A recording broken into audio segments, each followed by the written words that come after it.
आणि एकनाथ शिंदेंनी उद्धव ठाकरेंना आणखी एक मोठा धक्का दिलाय। राजापूरचे माजी आमदार राजन साळवींनी अखेरीस उद्धव ठाकरेंना जय महाराष्ट्र केलाय। राजन साळवींनी शिवसेना ठाकरे पक्षाच्या उपनेते पदाचा राजीनामा दिला असून आज ते एकनाथ शिंदेंच्या शिवसेना पक्षामध्ये प्रवेश करतील। ठाण्यातील आनंद आश्रम इथे त्यांचा पक्षप्रवेश होणार आहे। आणि राजन साळवी यांच्याशी वेदांत नेब संवाद साधतोय, आपण थेट जाऊया।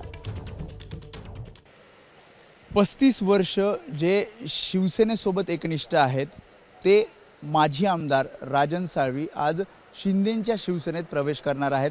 त्यांनी काल आपला उपनेतेपदाचा राजीनामा दिलाय आणि हा निर्णय नेमका का घेतला आणि ज्या प्रकारे आरोप ठाकरेंच्या शिवसेनेकडून आता राजन साळवींवर केले जातात त्यावर राजन साळवींचं मत काय आहे हे आपण जाणून घेणार आहोत।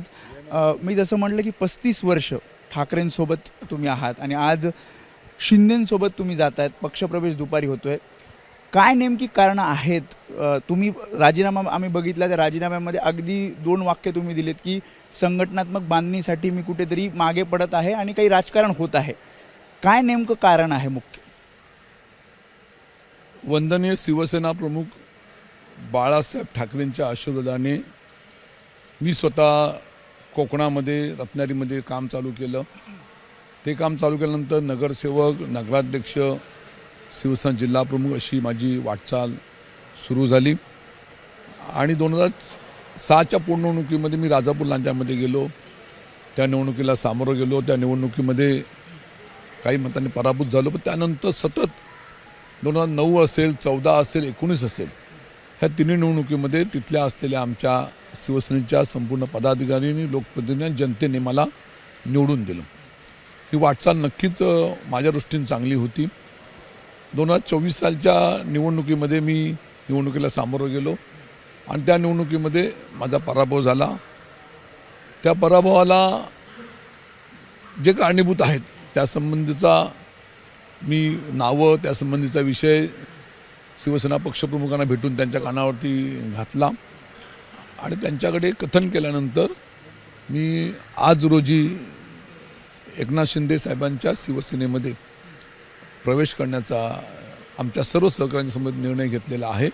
मला विश्वास आहे की भविष्यातल्या कालखंडामध्ये एकनाथ शिंदेंच्या नेतृत्वाखाली आपण हा संपूर्ण मतदारसंघामध्ये, जिल्ह्यामध्ये काम करू हा विश्वास आहे आणि त्या विश्वासाला मला माझ्या सहकाऱ्यांनी, माझ्या मतदारसंघातल्या लोकांनी साथ दिली म्हणून मी हा निर्णय घेतलेला आहे। उद्धव ठाकरेंसमोर असं म्हणतात की मी सगळं सांगितलं की का पराभव? उद्धव साहेबांकडे एक कुटुंब प्रमुख म्हणून माझ्या ज्या भावना होत्या त्या त्यांच्याकडे मी व्यक्त केल्या आणि त्यानंतर मी आज रोजी निर्णय घेतलेला आहे। पण काही कारवाई झाली त्याच्यानंतर उद्धव ठाकरेंना तुम्ही भेटल्यानंतर? माझ्या भावना व्यक्त केल्या आणि त्यानंतर मी आज माझ्या सर्व सहकाऱ्यांच्या समवेत प्रवेश करण्याचा निर्णय घेतलेला आहे। विनायक राऊत असं म्हणतात की जाताना माझ्यावर खापर त्यांनी तिथे फोडलं, पण राजीनाम्यात तसं दिलं नाही।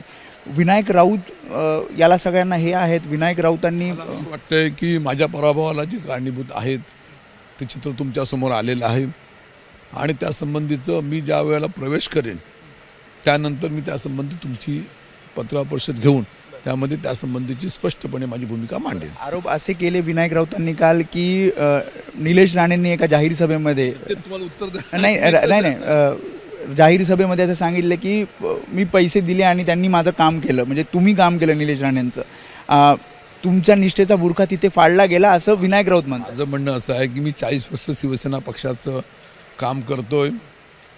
मी माझ्या कुलदैवताला स्मरून सांगतो की माझ्या मागील काळामध्ये, पुढील काळ अजून यायचा आहे, त्या ह्याच्यामध्ये वंदनीय शिवसेना प्रमुख बाळासाहेब ठाकरेंच्या आशीर्वादाने त्या पक्षामध्ये जे काम केलं ते प्रामाणिकपणे काम केलेलं आहे।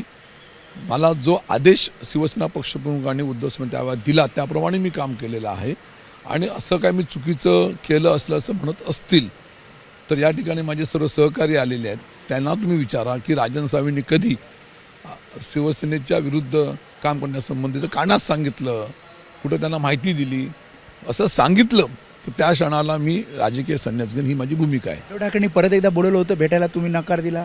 नाही, उद्धव साहेबांकडे माझ्या भावना व्यक्त केल्यानंतर मी थोडे दिवस शांत होतो आणि शांत असल्यानंतर मला असं वाटलं की आजच्या घडीला आपल्याला या जिल्ह्यामध्ये, महाराष्ट्रामध्ये सर्वांगीण विकास करायचा असेल आणि चांगली दिशा घेऊन पुढे जायचं असेल जिल्ह्यामध्ये परिवर्तन करायचं असेल तर त्याकरता एकनाथ शिंदेबरोबर थांबून आमच्या भागाचा सर्वांगीण विकास करायच्या दृष्टीने मी तो निर्णय दोन घेतला. पर्याय होते, एक भाजपचा पर्याय होता आणि एक शिंदेच्या शिवसेनेचा.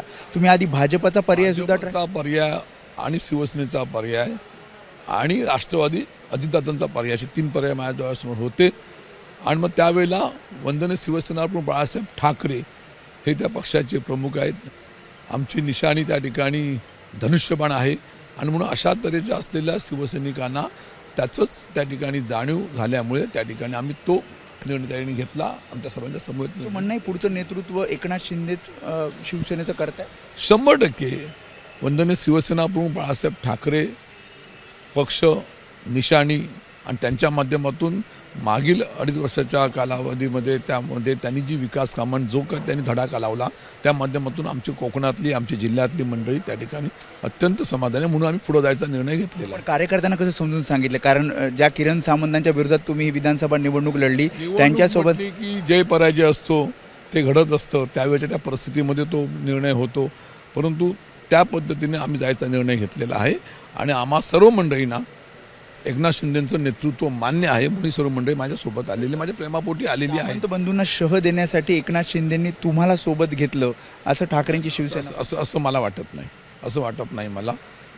कोणाची भूमिका काय आहे ती त्यांना माहिती असेल, तर तसं काही नाही. तुम्ही किरण सामंतांसोबत होतात, सगळी चर्चा झाली तुमची, कारण आता तुम्ही सगळे सोबत काम करणार आहात. आता पक्षाचे मुख्य नेते आणि प्रमुख एकनाथ शिंदे साहेब आहेत. त्यांनी त्या ठिकाणी तिथले स्थानिक पालकमंत्री, स्थानिक आमदार आणि मला निमंत्रित केलं. त्या ठिकाणी सविस्तरपणे चर्चा केली आणि आम्ही त्या ठिकाणी एकजुटीने आपल्या संपूर्ण जिल्ह्यामध्ये पर्यायाने राज्यामध्ये 100% शिवसेना वाढवावी हा आमचा प्रयत्न. उद्धव ठाकरेंनी काही शेवटचा मेसेज दिला किंवा काही बोलणं झालं? बोललो ना, उद्धव साहेबांकडे माझ्या भावना व्यक्त केल्या आणि त्यानंतर शेवटची भेट. मी निर्णय घेतला. धन्यवाद. त्यामुळे हे होते राजन साळवी. त्यांनी सांगितले की कशा प्रकारे आपण हा शिंदेच्या शिवसेनेत जाण्याचा निर्णय घेतोय आणि मोठ्या संख्येनं हे कार्यकर्ते जमलेले आहेत आणि मोठं शक्ती प्रदर्शन करत शिंदेच्या शिवसेनेमध्ये राजन साळवी हे पक्षप्रवेश करणार आहेत आणि त्यांच्या ज्या भावना आहेत ते त्यांनी ABP माझाशी बोलताना व्यक्त केल्या. कॅमेरामन अनिल संगारेचं मी वेदांतने, ABP माझा, नवी मुंबई. राजन साळवी यांनी शिंदेच्या शिवसेनेत प्रवेश करण्याआधी ABP माझाशी एक्सक्लुझिव्ह बातचीत केली आणि आपल्या भावना व्यक्त केल्या. ABP माझा, उघडा डोळे बघा नीट.